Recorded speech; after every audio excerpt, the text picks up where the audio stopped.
लाले लाले पुड़िया मका कहू ना पवली हो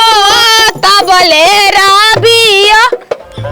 बुखाइल बाड़ू कनिया चाउर में बड़ा कीड़ा बा के भाई मार चढ़ावे लगल हइया तना सुगर चाउर कीड़ा कहां से आ गई न सब बताव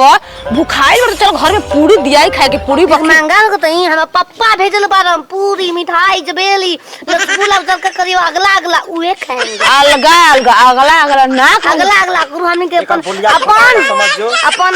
अपन पलंग के नीचे कोच के रखेंगे और के वो छिना छू ना सके तकिया में भर ली है रसगुल्ला उसे हमरा काम मतलब हम के मांगा है पहाड़ घर के खाइब का ई का कहती रे नतिया घर में घुसा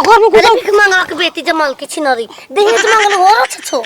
अच्छा सीधा दहेज मांगल ये करी हम दहेज 1 रुपए ने गले तू सुघर अलू मतने पे लुभा गई नी दहेज ले बाड़ी की का कइले बाड़ी घर जा काम घर में जो आवा रंगवा वाला थरियो तब न जाइबो अंदर हम कोहबर में होई का रे ओय हो बाबू ई कैसन कोनिया मिल गइल